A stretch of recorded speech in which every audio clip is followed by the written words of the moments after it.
Em 9 de novembro de 2002, Joshua Gimmond, um estudante universitário de 20 anos, deixou uma festa num dormitório do campus da St. John's University por volta de meia-noite. Os amigos presumiram que ele havia voltado para o próprio quarto, mas ninguém nunca mais o viu. Josh desapareceu sem deixar vestígios e mais de 20 anos depois, seus amigos e familiares ainda se perguntam o que pode ter acontecido com ele.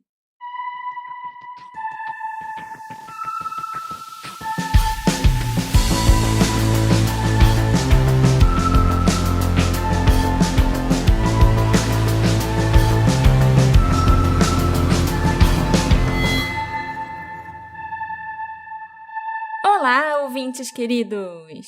Sejam bem-vindos a mais um episódio do Detetive do Sofá. Eu sou a Marcela, a host desse podcast, e hoje nós vamos continuar a nossa saga de Unsolved Mysteries, dessa vez investigando o caso do desaparecimento do Joshua Gimmond, o episódio 6 da terceira temporada do programa no Netflix, chamado O que Aconteceu com Josh. Você gostou da escolha desse caso, Alexandre? Eu gostei, Marcela. Eu achei um caso interessante na época. Você me falou que era o caso dos monges esquisitos e tal. E vendo o episódio, eu lembrei que não fala muito sobre os monges esquisitos. Então eu quero ver o que você trouxe aí pra gente sobre isso. Mas antes, eu queria avisar aos nossos ouvintes que esse episódio é muito especial e é um oferecimento dos nossos apoiadores.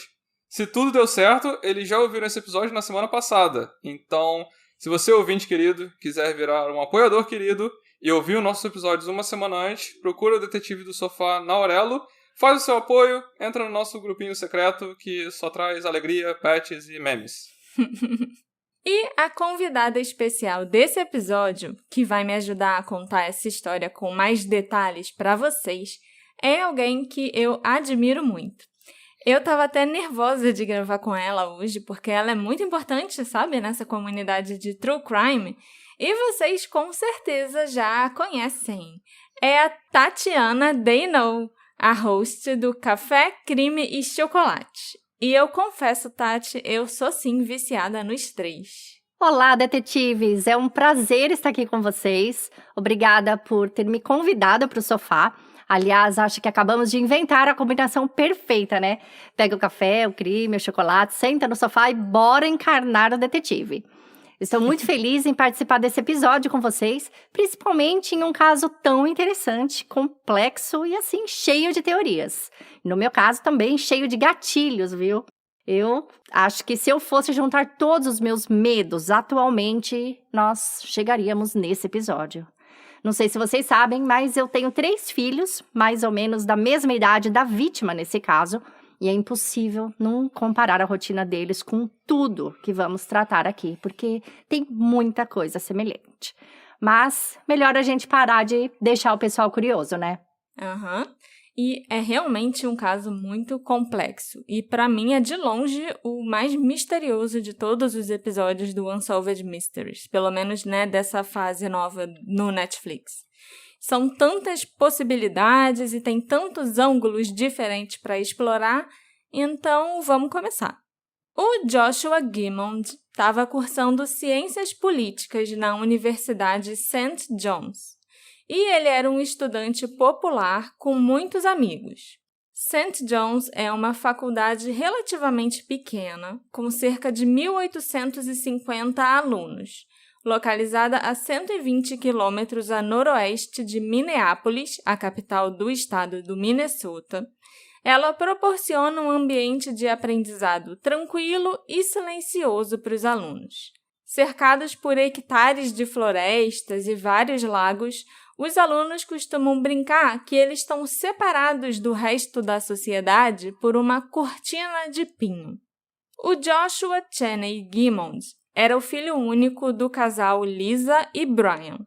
Ele nasceu em 1982 em Redwood Falls, no Minnesota. A família morou numa pequena casa na cidade durante os 3 primeiros anos de vida do Josh.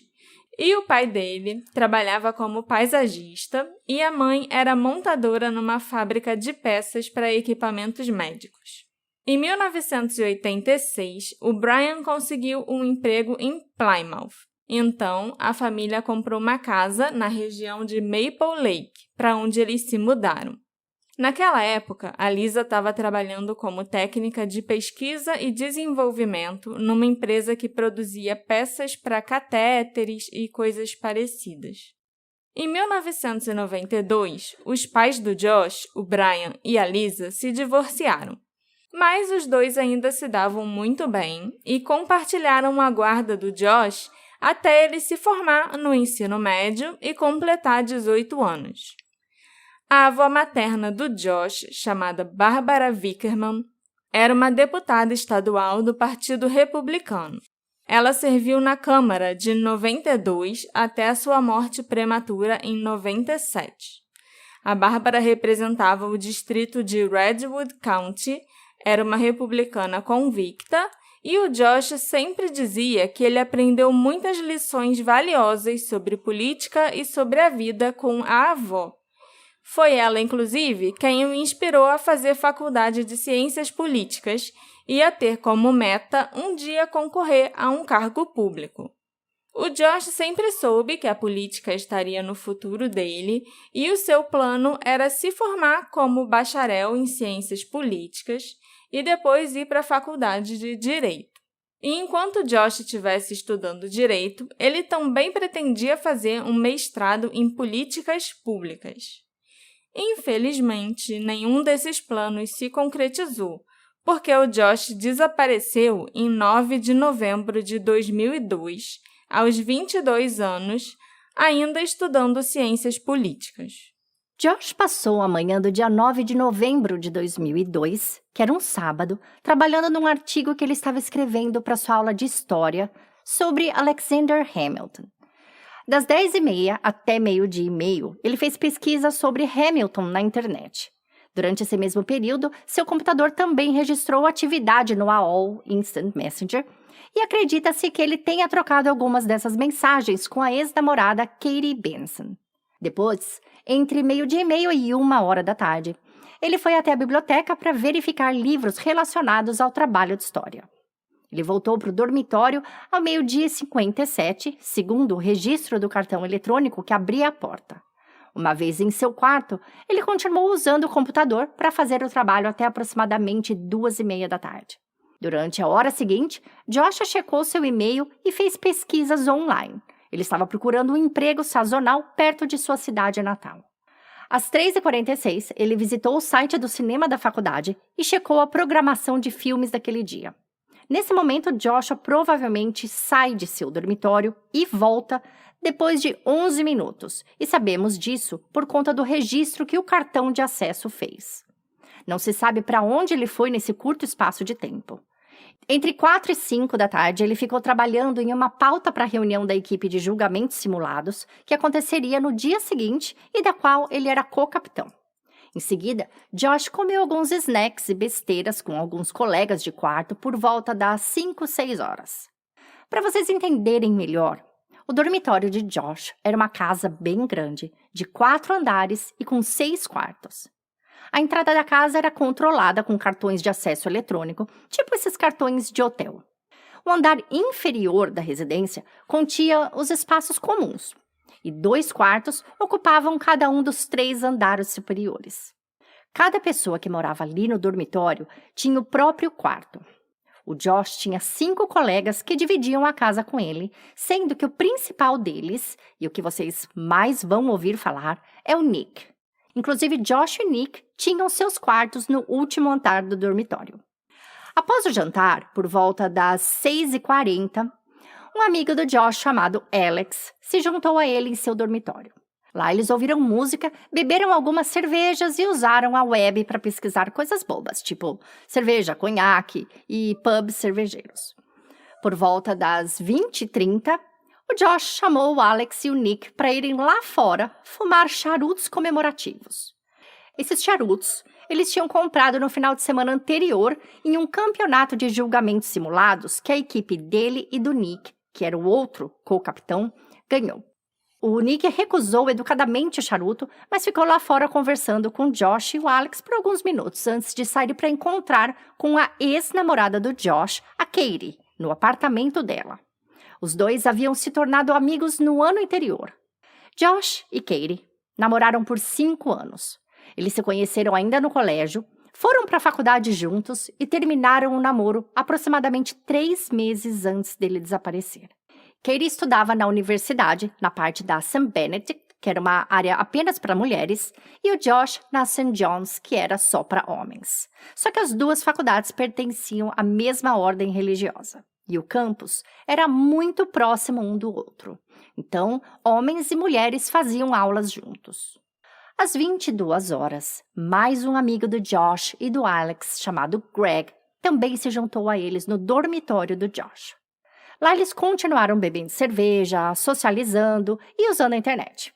Eles ficaram olhando resultados esportivos, sites de comédia e coisas engraçadas nos drives compartilhados de outros alunos da universidade. Só que o evento principal da noite era uma festa no quarto de um outro amigo deles, chamado Nate, em um dormitório diferente, a cerca de 5 minutos a pé. Nós sabemos que o Josh entrou em seu próprio dormitório novamente às 11h06 da noite. E não há explicação oficial para essa reentrada. Talvez ele tenha esquecido alguma coisa. Talvez ele tenha resolvido pegar a cerveja, por exemplo. Talvez ele tenha só usado o cartão eletrônico para deixar alguém entrar. Nós simplesmente não sabemos. Então, com base em todos os dados disponíveis, a melhor estimativa para o horário em que os 3 amigos chegaram à festa no dormitório do Nate é entre 11h15 e 11h30 da noite. Nessa festa, os alunos ficaram conversando, bebendo cerveja e jogando baralho. Não era uma dessas festas loucas de faculdade que a gente vê nos filmes de Hollywood, não.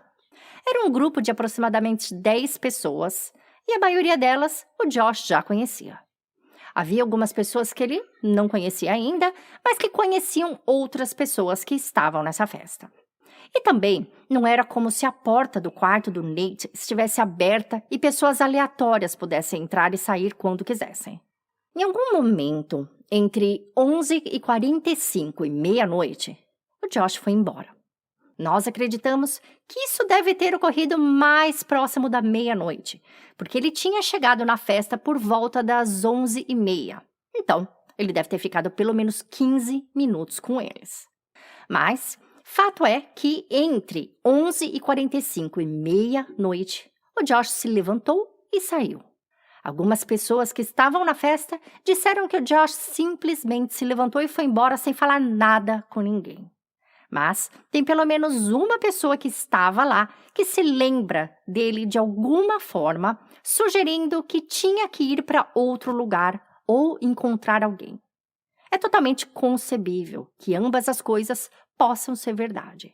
Ele pode ter falado algo alto o suficiente para apenas algumas pessoas ouvirem e outras pessoas talvez não tenham ouvido nada. Tipo quando metade da festa não está prestando atenção no que você está fazendo.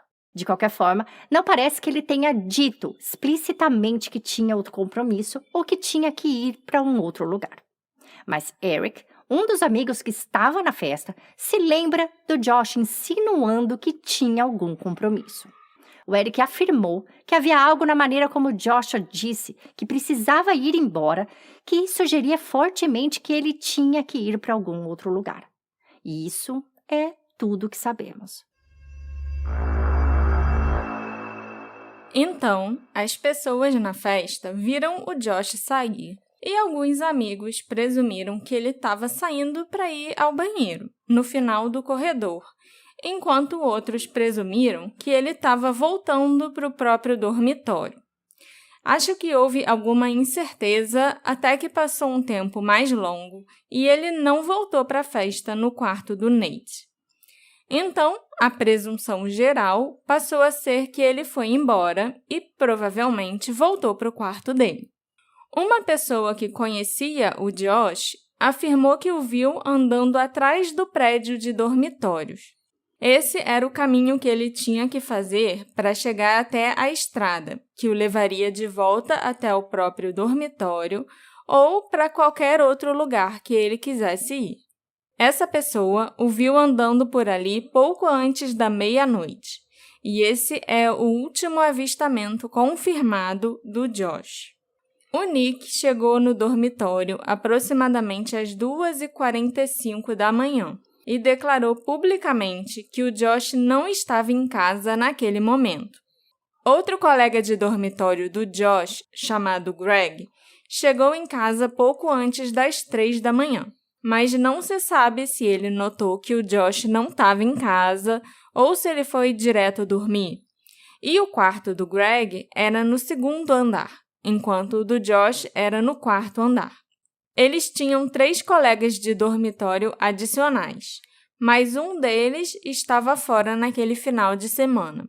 E sobre os outros 2, nunca ficou claro se eles estavam em casa naquela noite ou não, porque a polícia só interrogou esses colegas de dormitório em 2010, 8 anos após o Josh desaparecer. Tem uma informação importante que pode mexer com a linha do tempo e que só veio à tona no ano passado, em 2022.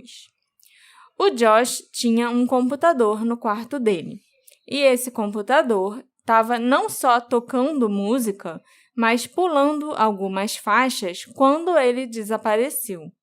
Para esclarecer melhor, no computador do Josh tinha um music player, tipo o Windows Media Player.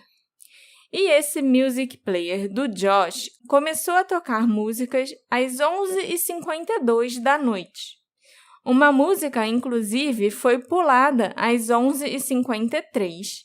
E depois, outras 2 músicas também foram puladas. Tudo isso até 00h32.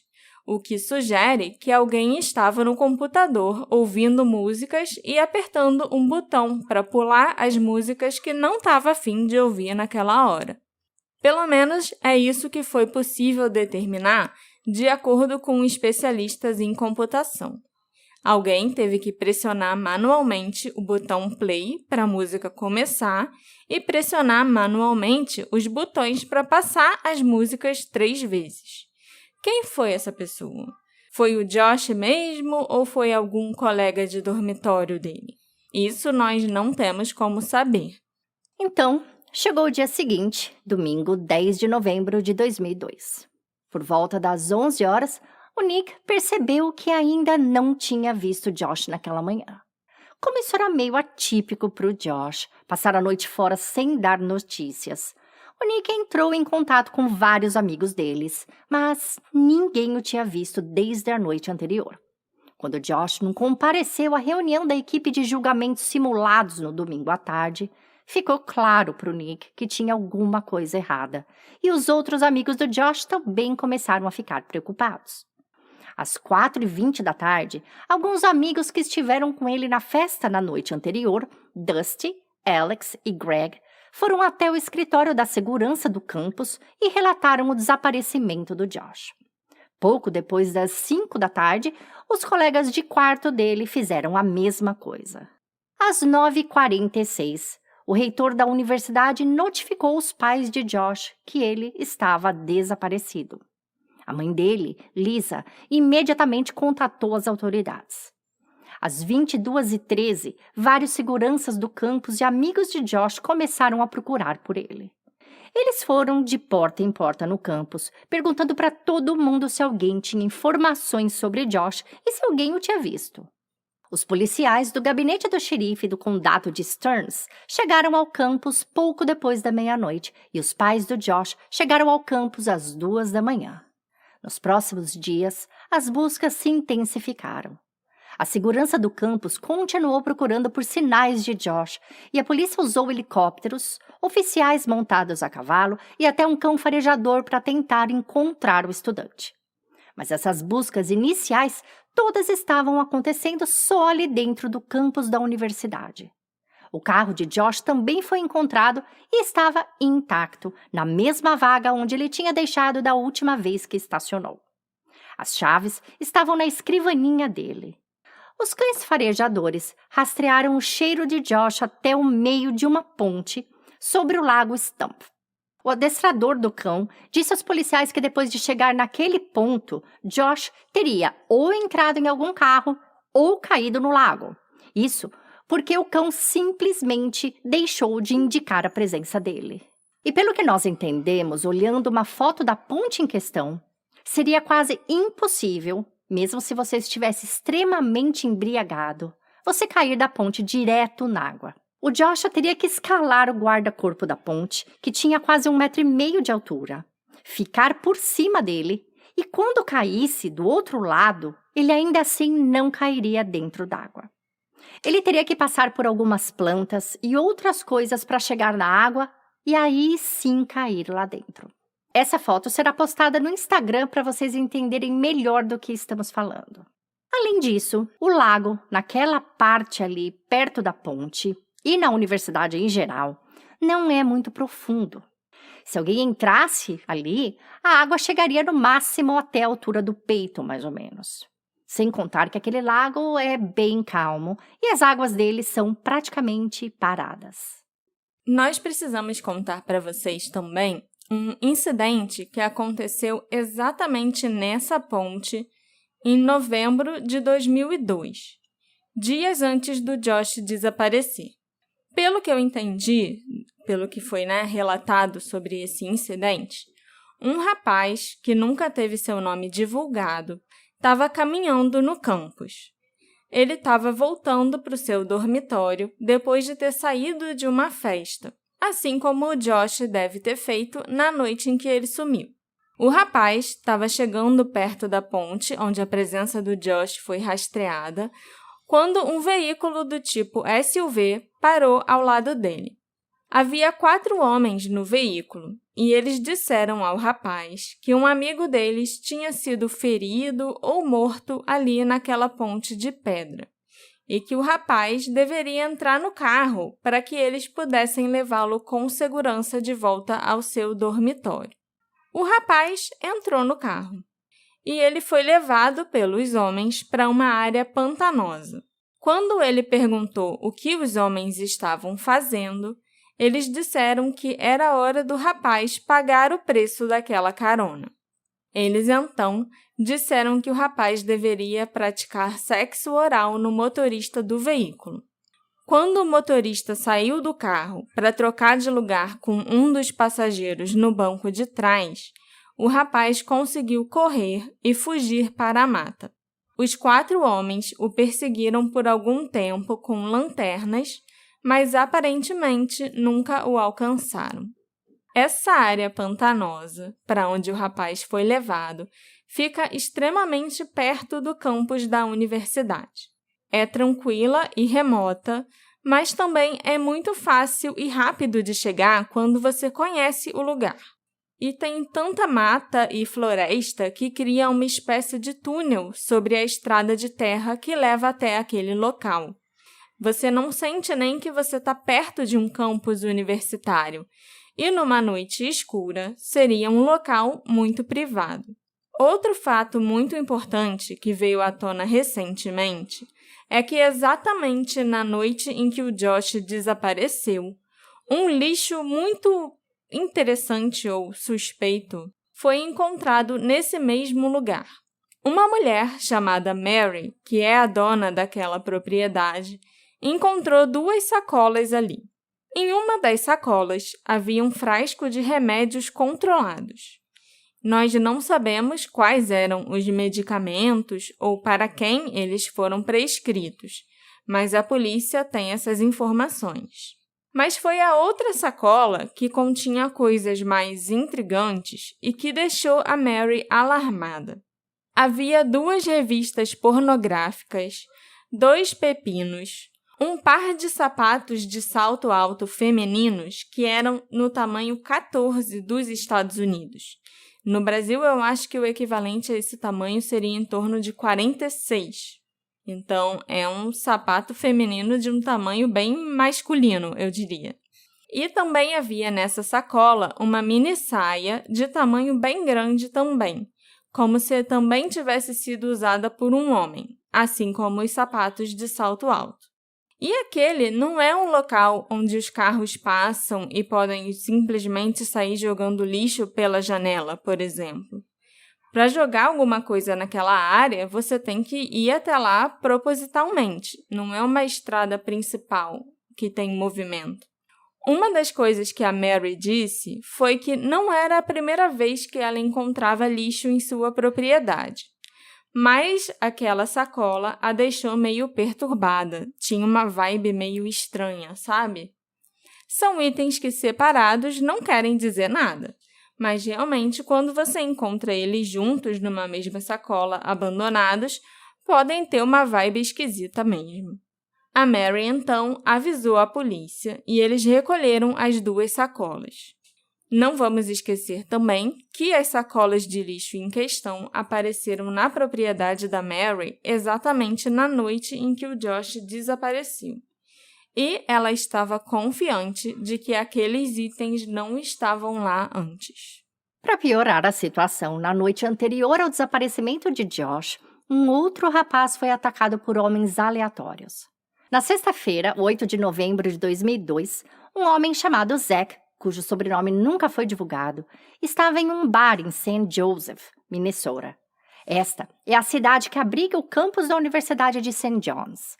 Depois de ter encontrado alguns de seus amigos no bar, Zach pediu para ir embora. Ele estava andando na calçada e, de repente, quando foi fazer uma curva na esquina para entrar numa outra rua, um cara deu um empurrão nele pelas costas e um outro cara apareceu e o agarrou.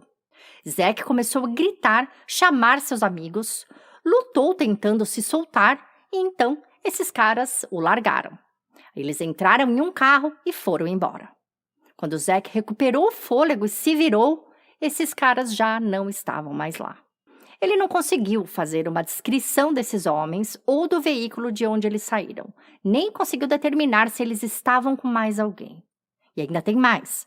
No final de agosto de 2003, já alguns meses após o desaparecimento de Josh, um rapaz, cujo nome também nunca foi divulgado, deixou seu dormitório no campus para pegar seu carro em um estacionamento, que estava meio escuro, e ao atravessar a rua, atrás de um prédio, viu um veículo com 4 homens que o seguiu de muito perto.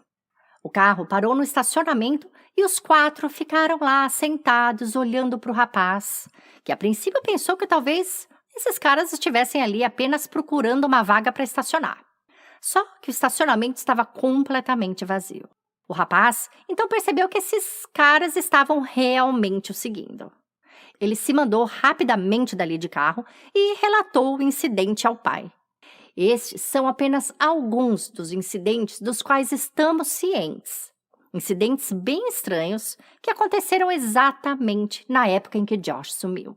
Esse incidente aí não foi o que fala no programa não, né? Sobre... que fala também de uns estudantes desaparecidos.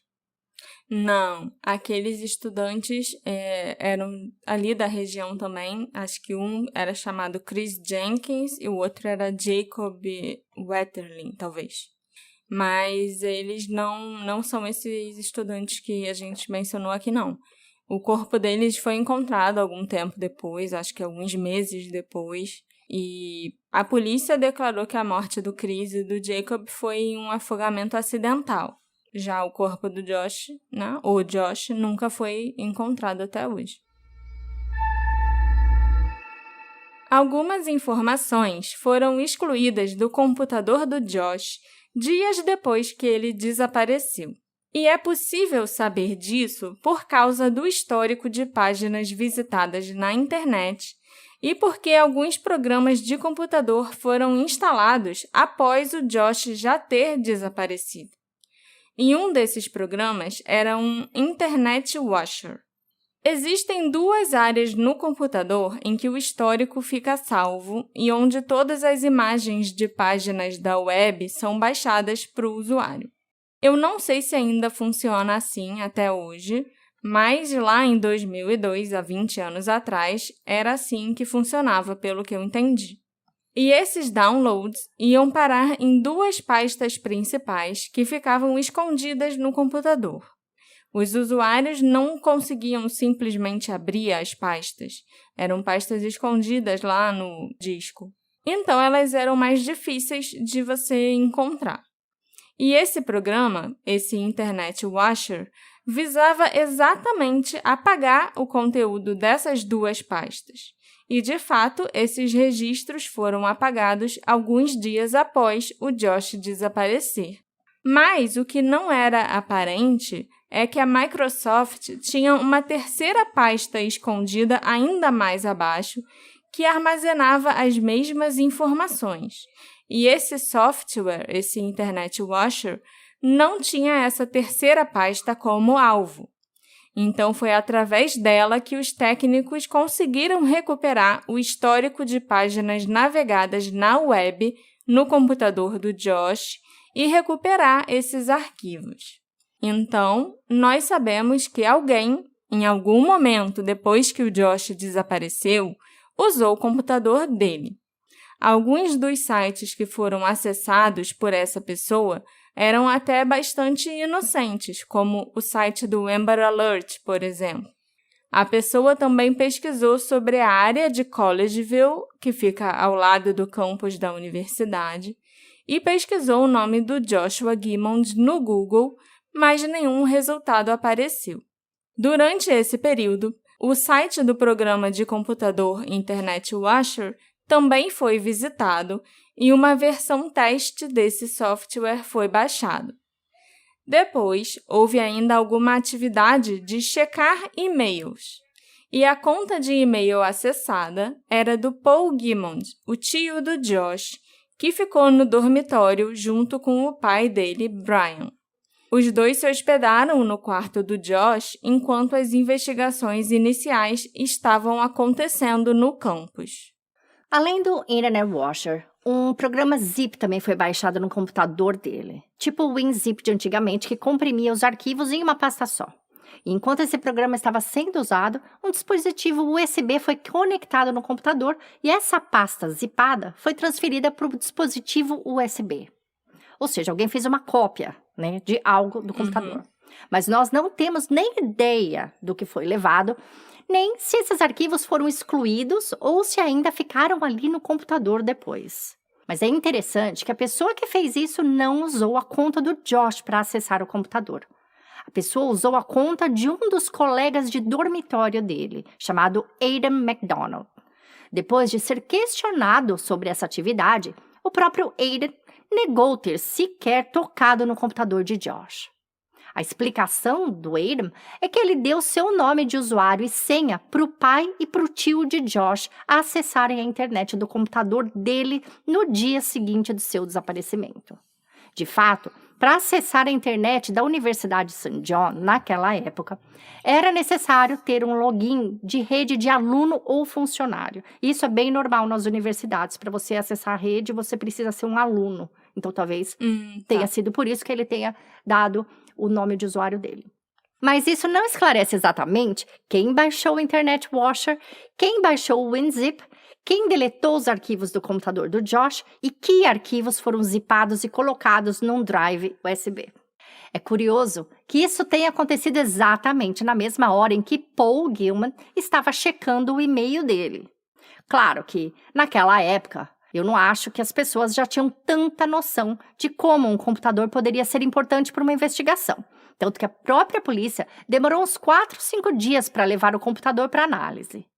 Então, será que o tio do Josh e o pai dele encontraram alguma coisa que eles consideraram vergonhoso no computador do Josh e resolveram apagar? Numa entrevista para o podcast americano Simply Vanished, o Paul Gilman afirmou que ele nunca apagou nada do computador do sobrinho e que não baixou softwares nem nada parecido. Ele disse que só acessou o próprio e-mail e fez buscas na internet que se relacionavam ao desaparecimento do sobrinho ou de desaparecimentos em geral. O Paul até afirmou que ele e o irmão Brian nem sabiam mexer nessas coisas direito e que eles só ficaram sabendo sobre a exclusão de arquivos e a pasta zipada e coisa e tal anos depois, quando a polícia divulgou essas informações. Outra informação que pode ser significativa é que o Josh estava fazendo identidades falsas em seu computador. Ele tinha o programa do Photoshop instalado em seu PC e nele tinha ali 4, 5 arquivos de identidades falsas que ele estava fazendo para os amigos. Só que ele não era nenhum especialista nisso, não. Porque aparentemente as falsificações eram até meio que mal feitas. Só que quando você é jovem, assim, de 19, 20 anos, sabe que isso é crime, você, mesmo sabendo que seu amigo sumiu e que a polícia pode levar aquele computador para investigar e encontrar essas identidades falsas, você pode, de repente, ficar assustado, com medo de ser preso, né? E fazer alguma coisa ali, ter intenção de deletar esses arquivos.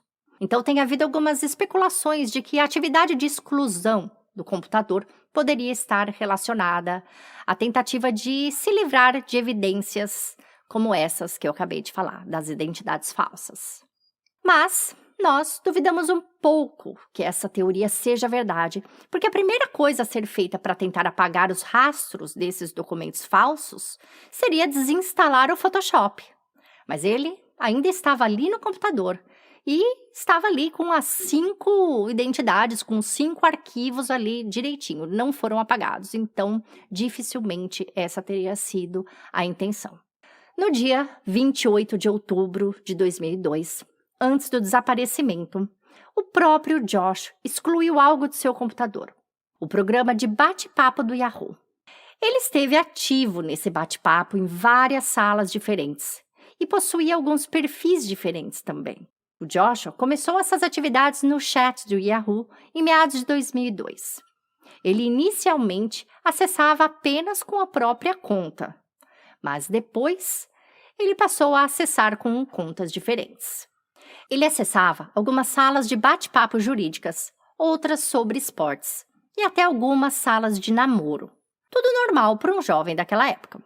Mas foi no início de outubro de 2002 que essas atividades começaram a mudar, ou melhor, se expandir. Joshua criou 2 novos perfis no chat do Yahoo, perfis esses do sexo feminino, e passou a acessar essas salas de bate-papo de natureza sexual. Ele fazia isso com muita frequência, praticamente toda noite no mês de outubro de 2002. Mas para o final do mês, Josh ainda passou a acessar algumas salas de sexo explícito onde os usuários usavam webcams para interagir. Mas algo aconteceu no dia 28 de outubro que fez Josh tomar a decisão de excluir o programa inteiro de bate-papo do computador e deletar os perfis que possuía. Há evidências de que nesse dia, antes de excluir tudo, Joshua teria visitado a página da administração do Yahoo e denunciado um usuário por má conduta e por violação dos termos de uso.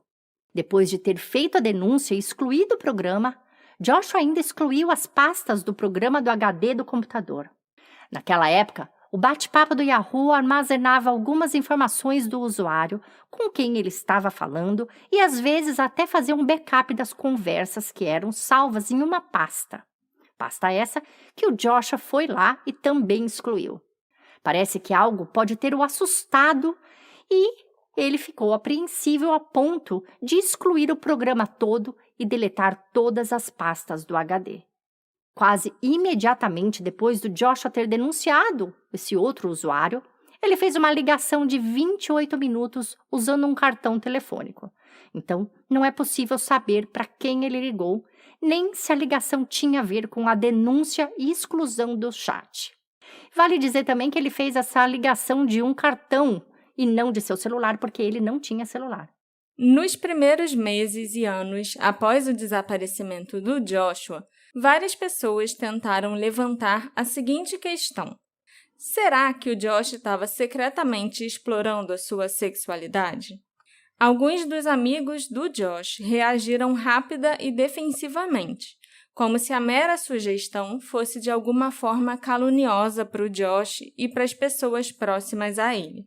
Essa resposta encerrou toda essa discussão sobre o assunto naquela época. Mas, no mês de outubro de 2002, o Josh parece ter explorado sua sexualidade, sim. E se ele tiver feito isso, se ele tiver explorado, não tem nada de errado. Ao longo do mês, ele passou muitas horas em todos os tipos de sites pornográficos, em salas de bate-papo sobre sexo e em salas de webcam. Principalmente, porém, o Josh se concentrou no bate-papo do Yahoo. Ao fazer isso, ele usou os 3 perfis diferentes. E desses 3 perfis, ele usou predominantemente um que era do sexo feminino. O Joshua conversou com homens e mulheres, mas parece que ele conversou principalmente com homens de todas as orientações sexuais. Em alguns casos, ele também conversou com pessoas em salas voltadas para lésbicas e mulheres bissexuais, embora pareça que ele tenha conversado com homens nessas salas também. Nós sabemos que o Josh visualizou dezenas, se não centenas de perfis, trocou mensagens com muitas pessoas e assistiu a várias transmissões de webcams de outros usuários. Parece que no final do mês, o Josh ficou particularmente interessado em conversar e assistir transmissões de casais heterossexuais. E embora o Josh tivesse uma webcam em seu computador, ele mesmo nunca fez nenhuma transmissão. O Josh já tinha procurado pornografia anteriormente no computador, assim como a maioria dos jovens de 20 e poucos anos. Mas a natureza e a intensidade dessa atividade em outubro de 2002 parecem ter sido um afastamento significativo do seu comportamento online anterior, especialmente à luz de 3 outras coisas que nós sabemos. A primeira delas é a denúncia que o Josh apresentou ao Yahoo em 28 de outubro, quando ele reportou outro usuário por violar os termos de serviço. A segunda coisa importante é que outros eventos estavam ocorrendo ao redor do Josh, como os ataques a universitários nas proximidades. E nós sabemos que pelo menos um desses ataques também foi de natureza sexual.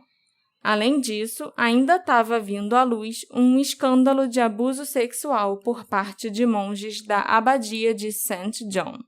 E, em terceiro lugar, há o fato de que o Josh, repentina e inexplicavelmente, deixou a festa no dormitório do Nate pouco depois de chegar lá. E pelo menos uma pessoa pensou que o Josh tinha outro compromisso.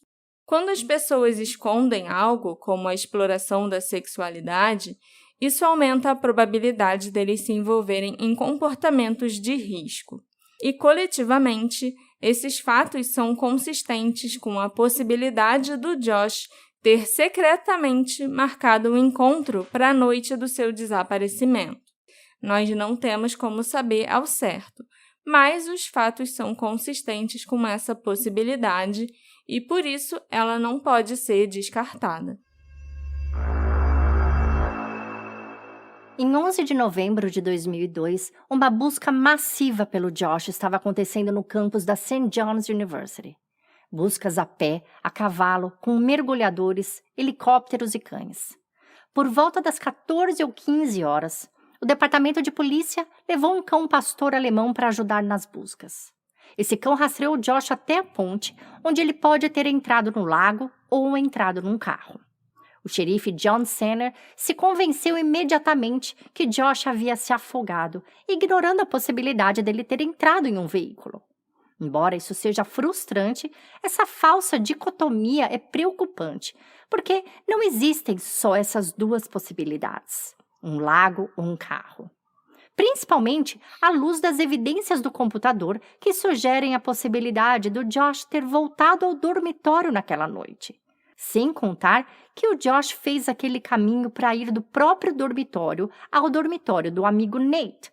Então, o cão poderia ter farejado o Josh naquele local por causa disso, porque ele passou ali na ida para a festa. Nas semanas seguintes, mais de 200 voluntários e membros da Guarda Nacional de Minnesota ajudaram a vasculhar o campus, incluindo pântanos, campos e bosques. Além de mergulharem e dragarem os lagos, as autoridades baixaram o nível d'água e até drenaram um dos lagos completamente. Embora os prédios e túneis dos campos continuassem a ser revistados, Essas buscas eram realizadas principalmente por voluntários e pessoal de segurança do campus. A polícia não conseguiu isolar o dormitório de Josh, incluindo seu computador, até a quinta-feira seguinte a seu desaparecimento. E eles esperaram semanas para entrevistar todos que estavam na festa do dormitório do Nate na noite do desaparecimento do estudante. A mensagem pública permaneceu clara. Não havia evidências que sugerissem que Josh deixou o campus ou foi vítima de um crime. E a explicação mais plausível, de acordo com o departamento do xerife do condado de Stearns, era que Josh Gimon havia se afogado acidentalmente. Os pais de Josh começaram a coordenar seus próprios esforços de investigação. Além disso, começaram a surgir rumores sobre um membro da comunidade monástica de St. John que poderia ter algo a ver com o desaparecimento de Josh. No final de 2002, a Universidade de St. John's ficou cada vez mais preocupada com sua imagem pública e começou a usar sua influência na comunidade e a coordenar mensagens com o departamento do xerife do condado de Stearns. A família de Josh estava desesperada para acabar com essa teoria do corpo do Josh estar no lago, na esperança de que os detetives realmente começassem a investigar todas as possíveis explicações para o desaparecimento dele. Em 1º de abril de 2003, Brian Gimon implorou ao xerife John Senner para que ele trouxesse a Trident Foundation para verificar os lagos. Essa organização, com sede no Colorado, era amplamente vista como uma das melhores equipes de recuperação de corpos subaquáticos do mundo. Em meados de maio de 2003, a Trident Foundation vasculhou todos os 3 lagos do campus. Eles usaram equipamentos sofisticados e alguns dos melhores profissionais do mundo. No final das contas, eles concluíram que Josh não estava em nenhum daqueles lagos. Em 6 de maio de 2004, um ano após a busca definitiva da Fundação Trident, o St. Cloud Times relatou que cerca de 10 membros do departamento do xerife do condado de Stearns vasculharam áreas que estavam muito úmidas para cobrirem buscas anteriores. Eles vasculharam áreas baixas perto da universidade por cerca de 3 horas e meia, mas não encontraram nada. O xerife disse então que não havia mais buscas planejadas, a menos que novas informações chegassem aos investigadores. St. John é um campus religioso privado que tem um mosteiro em pleno funcionamento. Desde o início dos anos 90, várias denúncias vieram à tona acusando os monges de má conduta e abuso sexual. E em junho de 2002, 2 homens que foram abusados sexualmente por monges quando eram alunos da escola preparatória de St. John nos anos 80, uma escola de ensino fundamental e médio que também existe ali no campus, entraram com um processo acusando o mosteiro e a ordem que administram a escola de dolo e fraude. O processo citou a Abadia de St. John e a Ordem de São Bento, além de ter citado 2 monges da ordem, o reverendo Dustin Morse e o reverendo Allen Tarleton. Esses 2 monges, inclusive, já estavam entre os 13 reverendos vivendo sob restrições na abadia, porque eles já tinham sido acusados anteriormente de abuso sexual e má conduta. O Dustin Morse foi acusado de abusar de um homem chamado Bill Kenrow em 1981 e de abusar de Patrick Marker em 1985, além de também ameaçar o Patrick caso ele revelasse o abuso a alguém. O reverendo Allen Tarleton também foi acusado de abusar e ameaçar o Patrick em 1985. Já a Abadia de St. John e a Ordem Beneditina foram acusadas por não terem impedido homens que eles sabiam ou deveriam saber que eram uma ameaça para as crianças de viverem ali e de terem contato diário com as suas presas. O Bill e o Patrick afirmaram que serem abusados foi algo que afetou quase todos os aspectos da vida deles, incluindo relacionamentos fracassados, depressão e colapsos nervosos, e ainda trouxe uma série de outros problemas.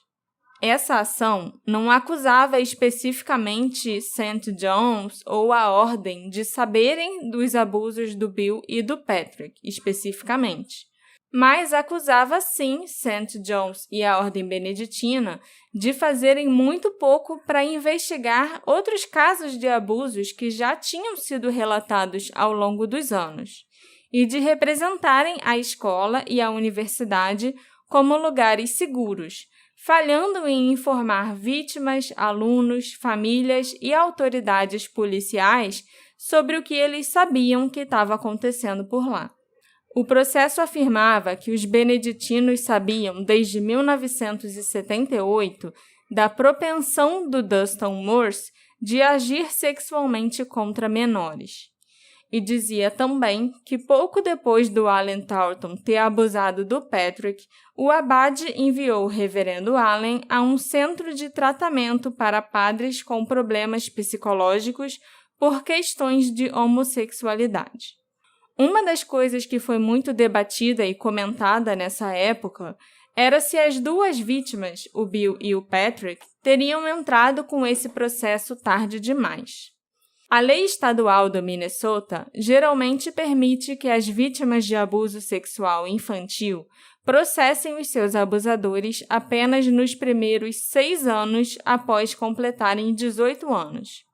Ambas as vítimas tinham 15 anos na época em que os abusos aconteceram. E quando eles iniciaram esse processo, eles já estavam com mais de 30 anos, ou seja, mais de 15 anos já tinham se passado desde então. O advogado das duas vítimas afirmou que, nesse caso, o Estatuto de Limitações não tinha expirado porque os réus se envolveram num padrão contínuo de fraude, dolo e falácias para ocultar essa conduta ilícita desses dois monges. E também porque os dois continuaram fazendo ameaças a uma das vítimas durante todos esses anos, o Patrick Marker.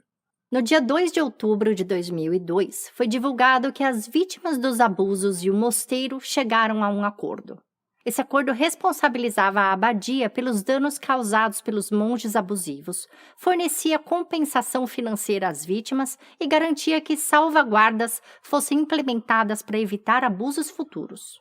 O grande objetivo das vítimas e de seus advogados com esse processo era garantir que os monges se desculpassem pessoalmente com suas vítimas e que um conselho externo fosse criado para supervisionar quaisquer alegações de abuso para que os incidentes não pudessem ser varridos para baixo do tapete, como vinha sendo feito há anos. E o acordo não foi só referente ao Bill e ao Patrick. Ele se estendia a todas as outras vítimas que já tinham denunciado abusos nos anos 90 e que também já tinham entrado com outros processos antes. Pode parecer estranho estarmos descrevendo o processo movido por duas pessoas que ainda nem tinham sido citadas aqui no caso do desaparecimento do Josh. Mas tem motivos para isso, motivos bem importantes. O Patrick se tornou membro desse conselho externo que deveria servir para investigar alegações de abusos que surgissem depois. Mas o tempo foi passando e ele foi vendo que esse conselho era só de fachada. Então, Patrick deixou o conselho e criou um site chamado Behind the Pine Curtain, onde os casos de abuso são denunciados, as vítimas são ouvidas e os abusadores são devidamente listados e nomeados. E veja que o nome desse site é a tradução do que a Marcela falou no começo do episódio, o apelido que os alunos davam a esse campus, dizendo que o campus ficava por trás de uma cortina de pinhos. Behind the Pine Curtain significa atrás da cortina de pinhos. Os números são surpreendentes. Até o ano de 2022, mais de 100 monges já haviam sido acusados de abusos sexuais na abadia, ou na universidade ou na escola. E mais de 250 pessoas já procuraram esse Behind the Pine Curtain, esse site, para reportar os abusos sofridos. O mosteiro também já foi processado várias vezes novamente. Mas os abusadores simplesmente não são punidos e continuam trabalhando ali, ou no máximo são transferidos para outra diocese. Teve um deles que foi mandado para Bahamas, tá? Que castigo ruim. Então, é lógico que, enquanto Josh estudava em St. John, vários desses monges acusados de abusos sexuais estavam também trabalhando lá. Alguns eram conselheiros dos alunos, orientadores, administravam o campus, davam aulas e até monitoravam e dividiam os dormitórios com os alunos. Tá, isso mesmo. Existe um caso de um monge chamado Thomas Endert. Em 2002, ele era o monitor do dormitório Mitten Court, o dormitório do Nate, onde o Josh estava na festa antes de desaparecer. Analisando o material que está disponível sobre esse reverendo Thomas no Behind the Pine Curtain, descobre-se que ele é definitivamente um dos monges com mais alegações de abusos contra ele. E ele é uma das maiores figuras de autoridades de St. John atualmente. Não é a intenção da gente estender muito e falar sobre as acusações, dando relatos de abusos que os alunos sofreram. Mas só para vocês terem uma noção, um dos meninos de quem ele abusou por anos, chamado Ben, que era da escola preparatória, nunca se recuperou dos traumas que esses abusos deixaram. O Ben cresceu tendo muitos problemas psicológicos e acabou cometendo suicídio aos 38 anos. Nossa, a história desse menino é horrível. Não recomendo que ninguém leia. Eu fiquei chorando quando eu li.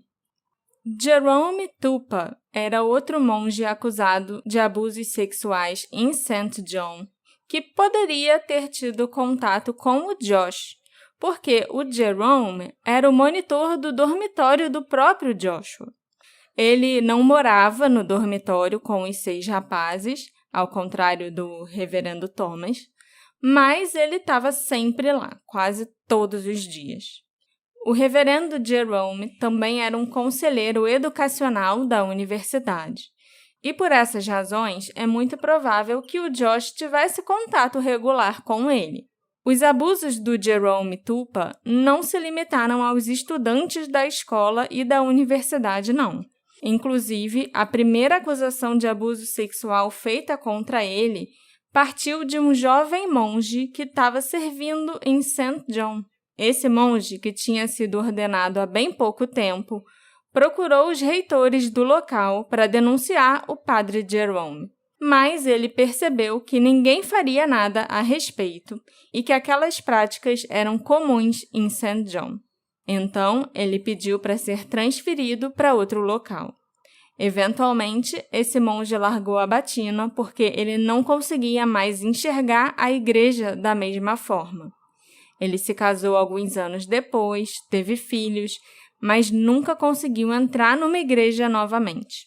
O reverendo Jerome também era pintor nas horas vagas e ele produzia arte erótica, que ele vendia num site que ele possuía por muito tempo. Era o jerometupa.com.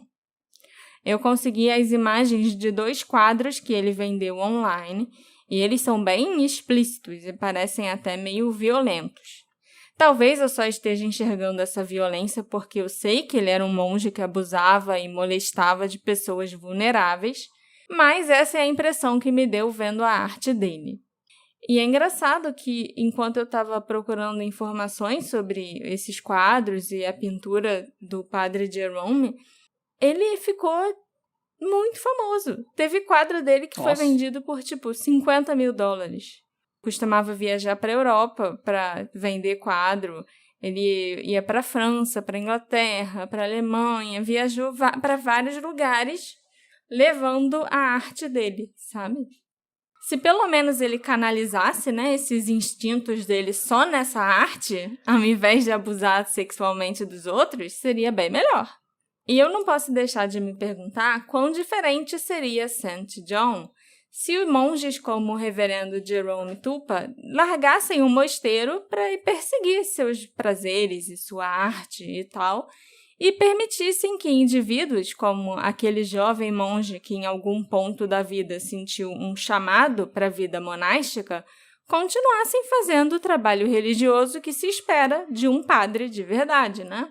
Quantos homens bons será que o Jerome Tupa afastou da vida religiosa? E quantos alunos também foram afetados por essas ações dele? Ainda tem um terceiro monge de quem nós precisamos falar para vocês. Pior, na minha opinião. O nome dele era Bruce Wolmering. E ele era psicólogo e conselheiro espiritual em St. John. Inclusive, até o ano de 2004, ele era também o coordenador do departamento de psicologia da universidade. Em 2001, o padre Bruce disse a um universitário da St. John's que estava apaixonado por um de seus alunos. Em pelo menos 3 ocasiões, a última ocorrendo em 2002, ele levou um aluno para nadar sem roupa. Também, em 2002, o reverendo Bruce se gabou de levar um aluno à cabana dos monges. Ele também disse para um funcionário da universidade que o aluno teve problemas para segurar a bebida, digamos. O incidente não foi denunciado por esse funcionário por medo de retaliação. Em 2002, Bruce Wolmering também se envolveu em má conduta com um de seus alunos, que continuou até 2003. O aluno apresentou uma queixa que levou à renúncia do padre Bruce da coordenação de psicologia. Ele alegou mais tarde que a vítima estava, entre aspas, perturbada e tinha problemas. Todos esses relatos sobre o Bruce Wolmering aconteceram durante a época em que o Josh estava estudando na universidade antes dele desaparecer. E isso pode ser importante porque uma das primeiras teorias que surgiram no campus foi que Bruce Wolmering poderia ter algo a ver com o desaparecimento do estudante. Havia um bilhete deixado pelo padre Bruce colado na porta do escritório dele logo após o desaparecimento do Josh, informando que ele estaria fora por alguns dias e que iria para a cabana de caça dos monges ou algo assim. Então, começou a circular um boato de que o Josh teria sido levado para a cabana pelo Bruce e que ele teria sido morto lá. A polícia também recebeu uma informação por telefone de alguém que teria visto um homem correndo em direção ao campus em roupas de cores vivas por volta da meia-noite, na noite em que Josh desapareceu. E o padre Bruce era um corredor regular. Ele corria quase todos os dias para manter a forma. Além disso, um incinerador usado para queimar lixo foi supostamente usado fora do cronograma em um dia da semana que ele não era ligado normalmente. Isso teria acontecido cerca de 1 ou 2 dias após o desaparecimento do Josh. Muito sus isso, né? Essa informação sobre o incinerador veio de uma pessoa que trabalhava no campus de St. John e foi passada para o xerife. De fato, o padre Bruce estava na cabana quando Josh desapareceu e o tio do Josh, Paul Gaiman, afirmou que cães farejadores de cadáveres foram levados até a cabana após esse boato começar a circular. Mas os cães não alertaram em lugar nenhum da cabana em si e nada foi encontrado que ligasse o reverendo Bruce ao desaparecimento do Josh. Uma das coisas mais curiosas sobre o Bruce foi que, quando ele morreu, em 2009, a morte dele foi considerada um acidente. Ele teria caído, batido a cabeça, quebrado a costela e tido um pulmão perfurado enquanto estava no vestiário. Mas, por algum motivo que nunca foi explicado, o xerife do condado de Stearns isolou o quarto do Bruce como uma cena de crime. Também levaram um computador, celular e vários pertences pessoais dele para análise, além de terem passado um pente fino no quarto. Se você escorrega, cai acidentalmente e morre, como aconteceu oficialmente com o padre Bruce, por que fazer essa busca tão minuciosa no quarto dele? Será que a morte do padre, na verdade, não foi um acidente? O que a polícia poderia estar procurando por lá? Será que foi encontrado o que eles procuravam? Eu acho que nós nunca saberemos. Assim como nós nunca saberemos se o Josh teve interações com o reverendo Bruce e o reverendo Tom Ender. Nem qual era o tipo de relação que Josh mantinha com o monge Jerome Tupa, que era o monitor do dormitório dele. Nós temos que olhar para todas as diferentes possibilidades. E as possibilidades têm que incluir as pessoas das quais Josh estava mais próximo e as pessoas que viviam na área onde ele desapareceu.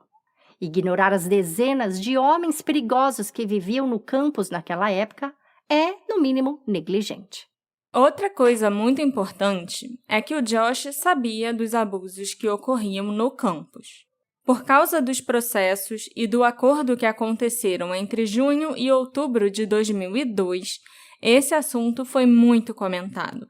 E o Josh estava muito chateado com isso, e ele expressou a sua frustração para sua mãe, seu pai, seus colegas de quarto e até com os avós paternos em várias ocasiões. O Josh estava enojado que a abadia estivesse acobertando os abusadores, permitindo que os monges acusados vivessem no campus e chegando até ao ponto de simplesmente transferi-los para se proteger e proteger esses monges de futuros problemas legais. Várias pessoas indicaram também que o Josh estava pesquisando sobre esses abusos. Em 3 de outubro de 2002, às 8h52 da manhã, o Josh pesquisou na internet, em seu computador, por conspiração do Estatuto de Limitações da Abadia de St. John. E essa era a grande questão daquele processo do Bill e do Pat Marker, se o Estatuto de Limitações já tinha expirado ou não. E no dia 22 de outubro, ele acessou uma matéria no site do Star Tribune que falava sobre as medidas que a universidade estava tomando para combater os recentes problemas de imagem. A gente também vai postar no Instagram as capturas de tela que mostram as páginas em caixa encontradas no disco rígido do computador do Josh, né? Aí dá para ver direitinho lá esses 2 itens que ele pesquisou que eram relacionados aos abusos da abadia. O melhor amigo e colega de dormitório do Josh, o Nick, afirmou em algumas entrevistas que o amigo estava escrevendo um artigo sobre esse assunto. Mas o rascunho desse artigo nunca foi encontrado no computador do Josh. Será que ele era um dos itens que foi apagado por alguém? Não seria difícil também um dos monges saber que o Josh estava pesquisando sobre os abusos ou até que ele estava escrevendo sobre isso, porque naquela época todos os computadores do campus usavam o mesmo serviço de internet fornecido pela faculdade. Então todos os computadores ficavam conectados numa mesma rede. E isso permitiria que um administrador visse o que os alunos estavam pesquisando na internet. Em uma das buscas pelo Josh, feita pela família e pelos amigos dele, foram usados cães farejadores para tentar encontrá-lo no campus. E um desses cães farejou o Josh até um mosteiro. A universidade e os monges inicialmente se recusaram a permitir que os cães fizessem buscas dentro da abadia. Eventualmente, eles foram autorizados a entrar e o rastro do Josh foi encontrado perto da parte de trás, no fundo da abadia. Mas o acesso nunca foi permitido aos cães e aos investigadores em outras áreas, somente ali na nave principal da igreja. A polícia local também nunca deu força para que essas buscas se estendessem, porque eles não confiavam em cães que não tivessem sido treinados por eles. E esse cão específico tinha sido providenciado pela família do Josh. Além de terem tentado impedir a busca no mosteiro, a abadia e a universidade entraram com uma ordem de restrição contra o pai do Josh, porque ele estava incomodando a todos com suas perguntas e sua presença constante no campus. Também é estranho que a universidade se recuse a falar sobre o Josh até hoje. Eles também não fazem caminhadas, vigílias, buscas, né? Coisas que a gente vê normalmente em outros casos de desaparecimento. E nem ao menos fizeram ou declararam que fizeram orações pelo estudante que sumiu ali no campus da Universidade Católica.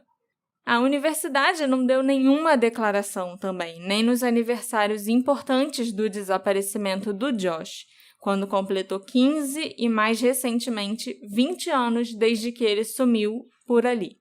E isso eu acho que é o mínimo que eles poderiam ter feito, né? Uma universidade, uma igreja ali católica, dizer que estava orando pelo rapaz e pela família. Acho que é o mínimo que dava para a gente esperar da parte deles. Mais de 20 anos já se passaram desde o desaparecimento de Josh. O caso dele ganhou notoriedade na mídia depois que o episódio do Unsolved Mysteries foi ao ar, em 2022. Então é claro que existem várias teorias sobre o que pode ter acontecido com ele. Tem quem acredite que ele sofreu algum acidente, enquanto outros continuam a sustentar que o Josh foi vítima de um crime. Uma das teorias mais faladas, principalmente de acordo com o antigo xerife do condado de Stearns, é que Josh teria caído no lago gelado próximo à universidade e acabou se afogando. Mas se ele tivesse se afogado, eu acho que o corpo já teria sido encontrado. Várias buscas aconteceram nos lagos do campus e um deles foi até drenado. Mas 2 décadas depois, nada foi encontrado. Novembro em Minnesota é bastante frio. Final do outono e início do inverno, e ainda perto do Canadá, isso significa que a decomposição de um corpo seria consideravelmente lenta. E com extensas buscas realizadas pelo gabinete do xerife e pela Fundação Trident, eles teriam, com certeza, encontrado alguma evidência de que o Josh havia pelo menos estado na água. Alguma roupa, sapato, algum acessório e até mesmo o corpo. O que você acha dessa teoria, Tati? Eu diria, até semana passada retrasada, que jamais, porque eu aprendi que a pessoa incha por dentro, vira tanto gás, tarará, e com 20 anos ela já subiu. Né? E tudo isso. Mas depois de recentemente terem achado tantos corpos lá em Austin, esse pessoal que desapareceu lá em Austin, que está sendo encontrado agora, desapareceu na mesma época que o Josh. Mas esse lago aqui, ele é um lago enorme, e esse aqui é um lago bem pequeno. O que eu lembro do programa é justamente até o pai tá até hoje passeando de caiaque, ou pelo menos o programa mostra, né? Então muitas buscas foram feitas. Eu acho bem difícil, mas parece que a polícia ela focou nisso e não se preocupou em investigar mais nada. Investigar não, né? Em procurar até outras possibilidades dele ter acontecido. E isso pode ter atrapalhado bastante nas investigações. Eu também acho improvável que ele esteja lá no lago. Porque mesmo que o lago tenha congelado pouco depois, né? Por causa do inverno e tudo, depois que o lago descongelasse, o corpo dele ia acabar boiando, ia acabar vindo à tona. Exatamente, ele já descongelou 20 vezes, né?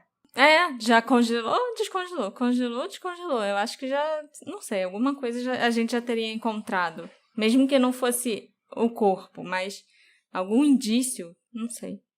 O episódio lançado recentemente no Unsolved Mysteries sobre o caso do Josh sugeriu que ele estava conversando com homens pelo bate-papo do Yahoo e que ele poderia ter ido ao encontro de um deles na noite em que ele desapareceu. O Josh estava usando contas falsas com nomes e fotos de mulheres, então ele estava fazendo catfish com os homens com quem ele estava falando. Isso poderia tê-lo colocado em maus lençóis se um desses homens aparecesse esperando encontrar uma mulher e, em vez disso, desse de cara com o Josh, por exemplo. Mas eu não sei se ele marcaria um encontro pessoalmente com alguém fingindo que ele era uma mulher, né? Porque isso seria a coisa mais óbvia. Não tem porquê. E outra, ele nunca tinha usado nem a webcam. É porque eu vou falar minha teoria nessa parte, assim, pra você aqui, dos perfis que ele criou.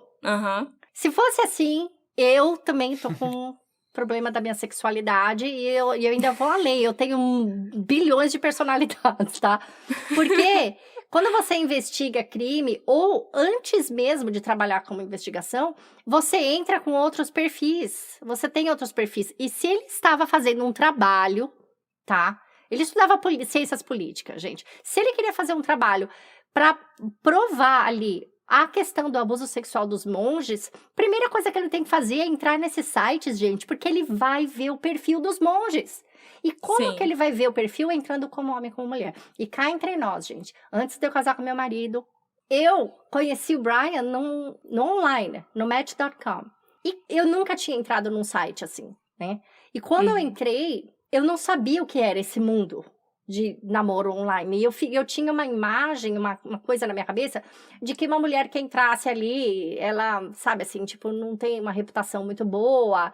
E uma vez eu ouvi do meu ex, que era policial, falando assim, não vai entrar nesses sites, que ele é daqui, né? Que eles são lame.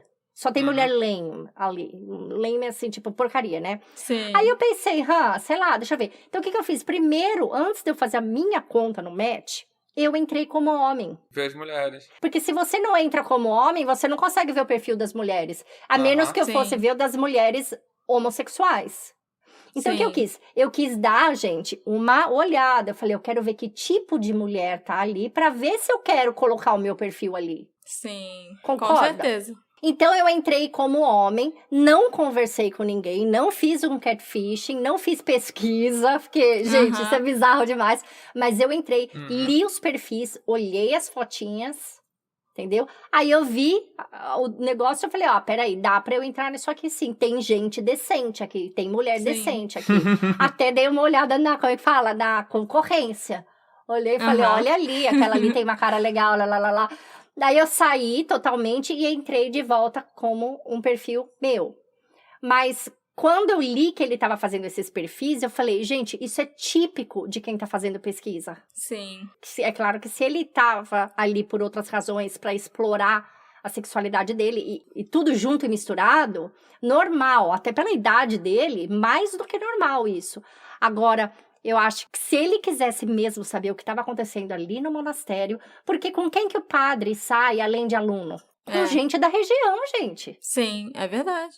Onde você conhece? Em site. E os padres, principalmente o Bruce Wolmering, ele frequentava muito os bares gays ali da região. Não, né? Bruce, ele é o pior, assim, gente. É. Sabia que ele saiu de boa? Ele saiu como quem assim, não, já tô com a saúde assim. Mas mentira, eles mandaram... Mas deixaram ele... não, eu tô saindo por livre e espontânea vontade, né? Eu acho que o xerife tá muito ligado com isso, porque eu acho essa coisa de crime sexual e de tudo... Tá tudo ali, assim, ó, gente, ó. A igreja paga a polícia, a igreja... Sim. Tá tudo... É um segredão, né? E 2002, se a gente para pra pensar, também era a mesma época que aconteceu aquelas denúncias das igrejas de Boston, que hoje em dia tem o filme, o Spotlight. Não vi. Nossa, é muito bom aquele filme. Sério? Uma série de matérias que foram sendo publicadas no jornal falando dos abusos sexuais que estavam acontecendo ali naquela região de Boston. E eram muitos padres cometendo esses abusos, e eu acho que foi até isso que acabou dando força para as pessoas começarem também a se pronunciar em outras comunidades, né? Até talvez em St. John as pessoas tenham começado a falar e entrar com mais processos por causa desse caso do Spotlight, que ficou muito famoso na época.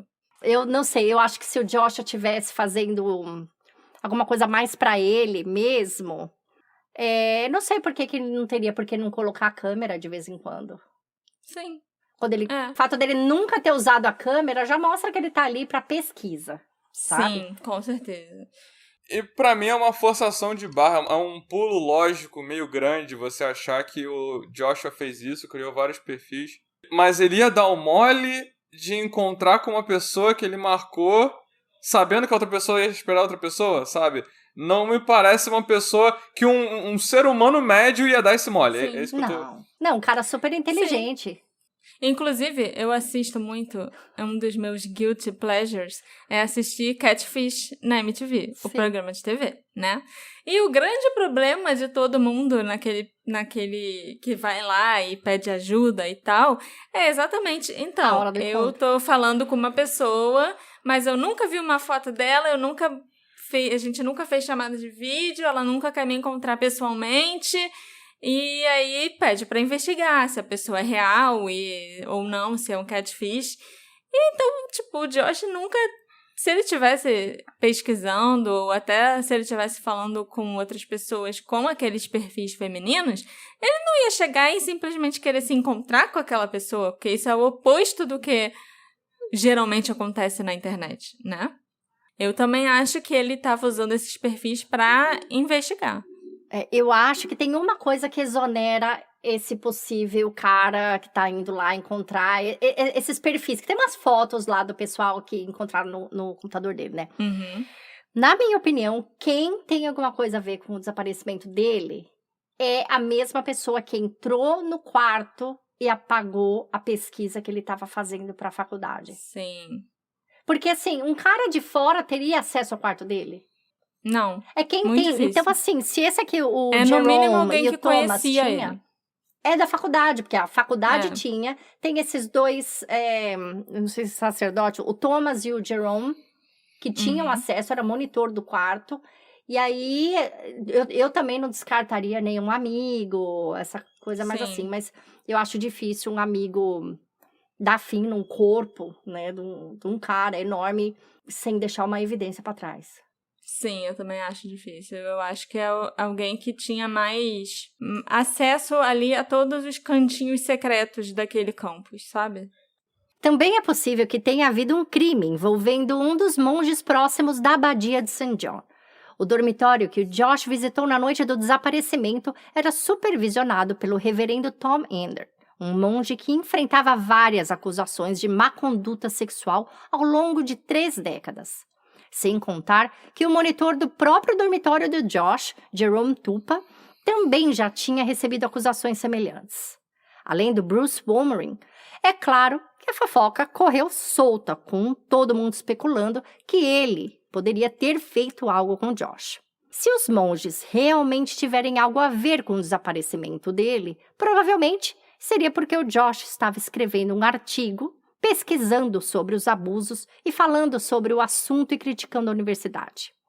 Será que o Josh tinha bebido muitas cervejas, esbarrou em um dos monges acusados e, enquanto ia para o dormitório, acabou confrontando seu abusador? Ou será que alguém estava esperando uma oportunidade para se livrar de um aluno que poderia causar problemas no futuro?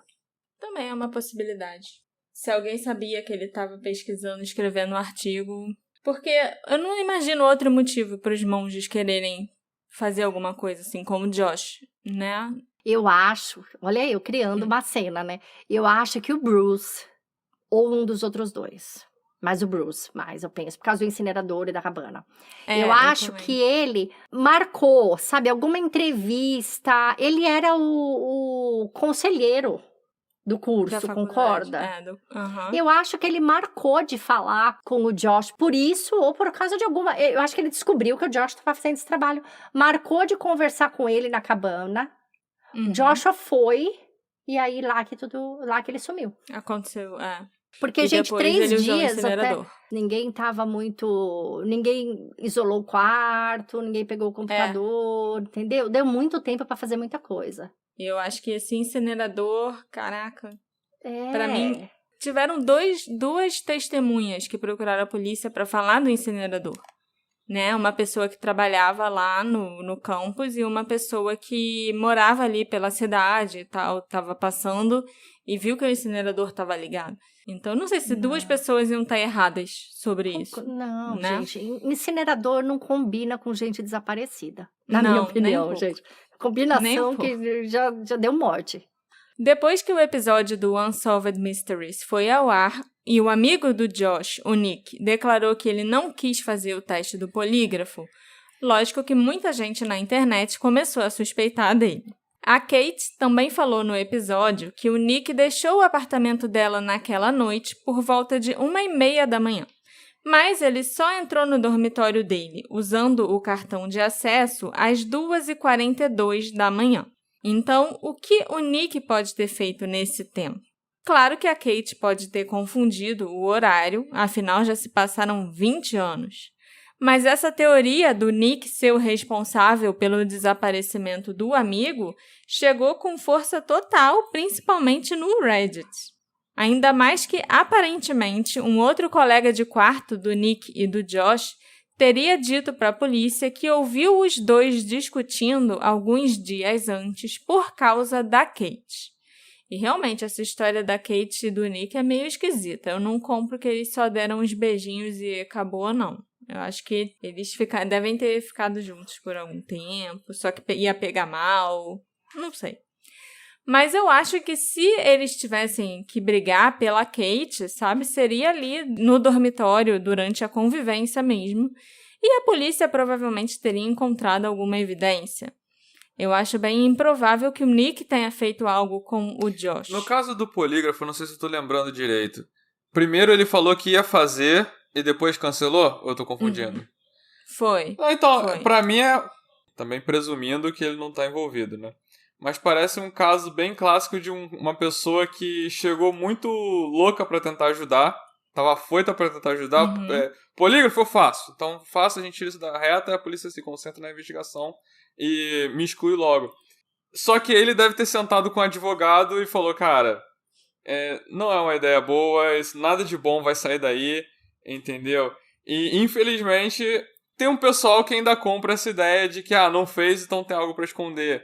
Quando que às vezes não necessariamente é um recurso muito bom, muito confiável, que já a essa altura já é um meme do podcast do True Crime, não dá muita bola pra polígrafo. Eu, nesse sentido, acho que a minha opinião, ele era estudante de direito. O Nick fazia direito, então ele... Sabe, eu acho a mesma coisa que você, Alexandre. Ele quis chegar com tudo ajudando, mas depois ele mesmo parou e falou, peraí, deixa eu entender tudo aqui direito, deixa eu ver, deixa eu analisar as minhas chances, todas as possibilidades que pode acontecer, as consequências, exato, que pode ocorrer se eu fizer esse polígrafo. E eu acho que se ele sentiu que a polícia estava muito... Hoje, eu vejo o caso aqui, eu penso, essa polícia tá meio assim com a universidade, com a igreja. Sim. O que eles mais querem é achar um culpado. Agora, vamos falar uma coisa. Não que eu goste muito do Nick, tá? Eu não gostei muito do body language dele. Também me chamou a atenção. Ele tava muito... Eu não sei explicar, mas parecia que ele tava se esforçando muito pra demonstrar alguma emoção. Eu achei ensaiado muito o que ele falou. E, assim, a parte de piscar, de pra onde ele olhava em algumas situações, algumas perguntas, Ele não olhava direto pra câmera, ele olhava meio pro lado, assim, tipo... Mas aí eu pensei, bom, né, é aquela tal coisa, ele deve estar nervoso, ele tá num TV show, ele vai estar nervoso. Mas eu não sei.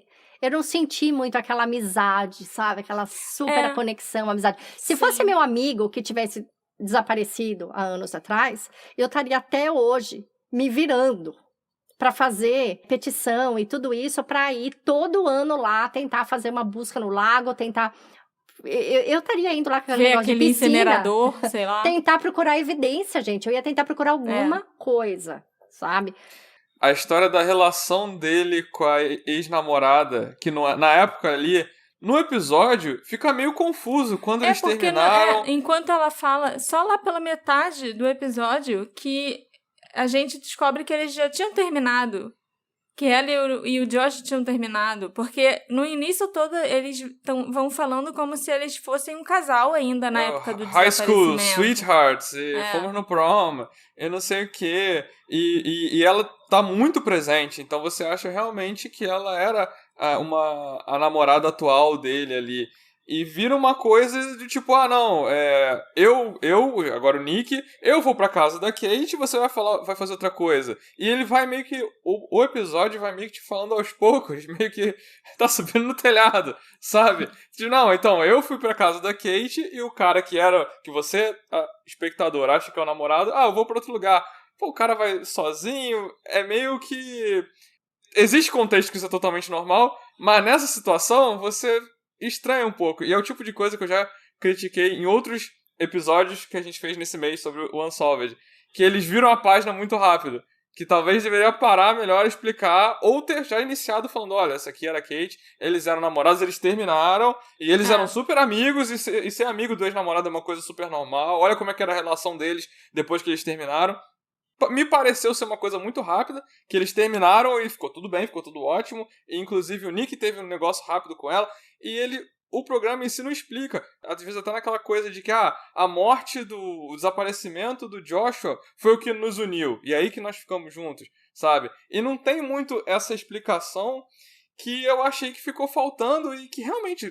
nasce suspeitas disso aí, dessa relação que o cara era seu amigo, você fala que era seu amigo, você fala que era seu melhor amigo, mas você foi pra casa da namorada, e vocês trocaram um beijinho, mas não foi nada demais. Acho que fazia o quê? 3 meses que eles tinham terminado? 3 meses, sou esquisito. mais ou menos. Mas eles, nessa idade, né, gente? Terminou semana passada, também tem isso. Disponível, 22 anos, realmente. Faculdade, ninguém mora com os pais. Então... tem contextos que isso vai ser super normal e tem contextos que isso chama atenção. E ali, agora, dessa vez que eu assisti o episódio de novo, não, mas na primeira vez que eu assisti esse episódio, ano passado, eu fiquei muito com a impressão de que, nossa, até olhando as fotos que vão aparecendo do Josh com os amigos, o Nick parecia que estava caidinho pela Kate. Tanto que tem foto dos três juntos, tipo a Kate com o Josh e o Nick. E você vê que a carinha do Nick olhando pra Kate me deu a impressão de que, nossa, ele tava gostando da namorada do amigo dele. Dessa vez que eu reassisti o episódio, eu já não fiquei tanto com essa impressão, mas eu lembro que isso me marcou da primeira vez que eu assisti o episódio. Antes até de falar que eles tiveram alguma coisa, eu tava observando e falando, gente, mas tem alguma coisa estranha, porque esse garoto parece gostar da namorada do amigo, sabe? Mas realmente, adolescente, jovem, troca de namorado o tempo todo, ainda mais na faculdade. Outra teoria possível é que o Josh simplesmente largou tudo e foi embora. Eu não acho que ele fugiria deixando os óculos para trás, mesmo estando com a lente de contato, porque a lente ele ia ter que tirar um dia. E aí, como é que ele ia enxergar, né? E ele ia guardar a lente aonde depois? Porque a caixinha da lente também estava no dormitório dele. E ele também deixou a carteira, ele não levou nenhum dinheiro, não levou casaco, não levou nada esse menino. Existem casos que eu acho plausível, sim, que a pessoa tenha fugido para começar uma nova vida, mas esse com certeza não é um deles. Armado com anos de documentos coletados e uma dor profunda, Brian Gimman nunca parou de procurar respostas sobre o que aconteceu com seu filho naquela noite fria de novembro de 2002. Em março de 2021, ele entrou com uma ação contra o gabinete do xerife do condado de Stearns para ter acesso aos arquivos da investigação policial sobre o desaparecimento de Josh. Mas, infelizmente, ele perdeu o processo em 2022 e até hoje nunca viu os arquivos do caso. Brian ainda está convencido de que Josh pode estar vivo. Ele afirma que enquanto não encontrarem provas de que ele tenha morrido, seja por acidente ou crime, ele não irá perder as esperanças de encontrar o filho vivo. Brian tem um casal de amigos chamados Sue e Mike que estavam viajando para Las Vegas em 2003. E a Sue tem certeza que viu o Josh andando na cidade. Posso fazer um parênteses, gente? Ninguém tem certeza de nada em Las Vegas. Em Las Vegas, a gente vê a Marilyn Monroe, a Madonna, o Michael Jackson, o Elvis, né? A gente bebe e a gente vê a gente mesmo na rua. O investigador Andrew Strufford, que assumiu o caso do desaparecimento do Josh em 2020, passou muito tempo revisando o caso e tentando encontrar algo que tenha passado despercebido pelos outros policiais. Mas ele admite que este caso tem muitos obstáculos, principalmente por causa da falta de um corpo e de uma cena oficial de crime. Enquanto isso, Brian Gimman e seu advogado Mike Patton continuam sua jornada para colocar outra pessoa no comando da investigação. Alguém que seja de fora da cidade, que seja imparcial e que não seja influenciado pela abadia de St. John. Os filhos do xerife e de vários policiais estudam na escola preparatória de St. John e o marido da promotora trabalha no campus da universidade. Então, nunca houve a devida transparência nas investigações, de acordo com Brian. Ele também não gostou do comportamento da polícia local em relação ao Unsolved Mysteries do Netflix. Ele ficou muito surpreso e chateado com o fato de que os investigadores deram novas informações ao programa de televisão que nunca haviam sido compartilhadas com a família. O Brian também ficou com raiva porque sentiu que o tenente Vic Wise fez parecer que aquelas informações sobre o Josh conversando em salas de bate-papo online e o fato do Josh usar contas falsas de um perfil feminino eram informações novas. Do jeito que é falado no episódio, parece que essas informações tinham sido descobertas há pouco tempo e que eles ainda estão investigando ativamente o caso. Mas, na verdade, essas informações já estavam disponíveis em 2003. Um repórter chamado David Unz, que eu acho até que aparece sendo entrevistado no episódio, escreveu um artigo para o St. Cloud Times, onde ele abordava vários tópicos sobre o desaparecimento do Josh. E um dos tópicos era exatamente sobre o bate-papo do Yahoo, as contas com nomes e fotos falsas no sexo feminino, e até incluía o fato de que no computador dele havia fotos dos homens com quem ele tinha conversado. Aquelas fotos que os investigadores pedem a ajuda do público para identificar no final do episódio. Vou fazer um parêntese aqui também, que tem uma outra teoria muito popular, né, que é a teoria dos Smiley Face Killers, que é esse assassino que deixa as carinhas sorridentes e que geralmente mata os jovens do sexo masculino e em algum lugar que tenha algum corpo d'água. E eu não incluí essa teoria aqui exatamente porque no Café, Crime e Chocolate já tem uma série de episódios sobre Smiley Face Killer.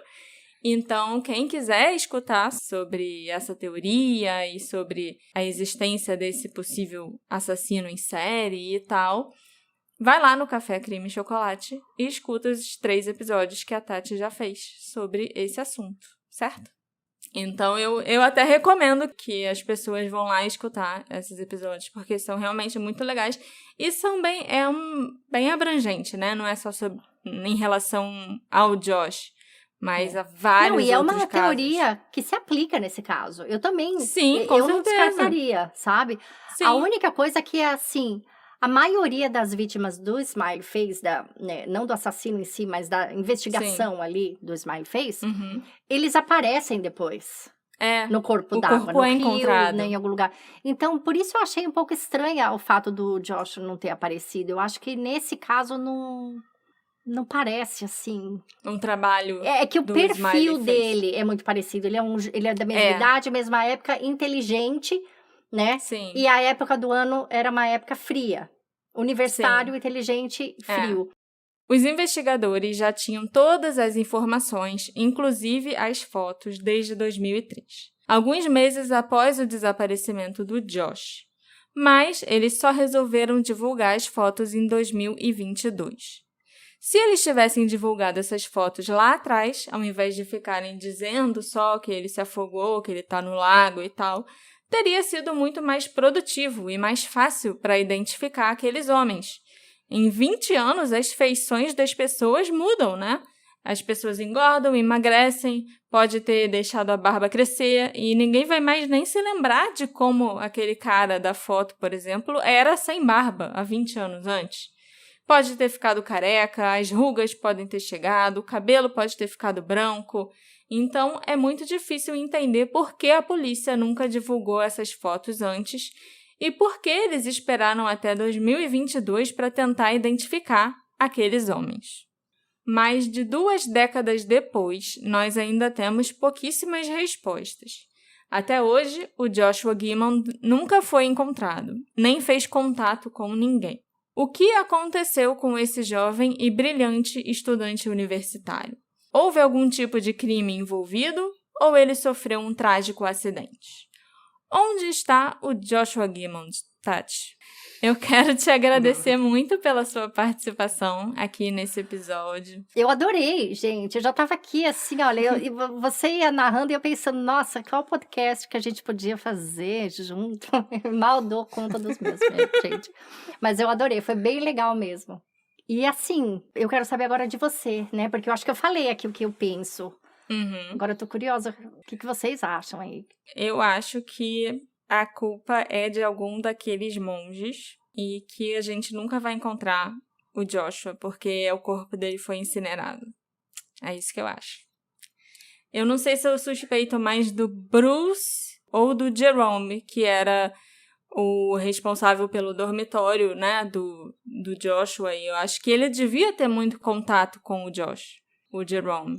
E é estranho que logo que o Behind the Pine Curtain começou a falar sobre o caso do Josh, não nem relacionado assim necessariamente aos abusos nem nada, mas começou até a noticiar o desaparecimento dele e começou depois a falar dos rumores que existem, né, que um membro do monastério pode estar envolvido e tal. O Jerome foi lá rapidinho no site dele e falou, olha só, vocês estão me acusando de uma coisa que eu não fiz e... Vestiu a carapuça. Vestiu a carapuça e já foi lá, tipo, não tem nada a ver com isso, entendeu? Eu nem conhecia tão bem assim, não tinha intimidade com esse menino, a gente se conhecia só de vista e, não, sabe, foi logo tirando dele da reta.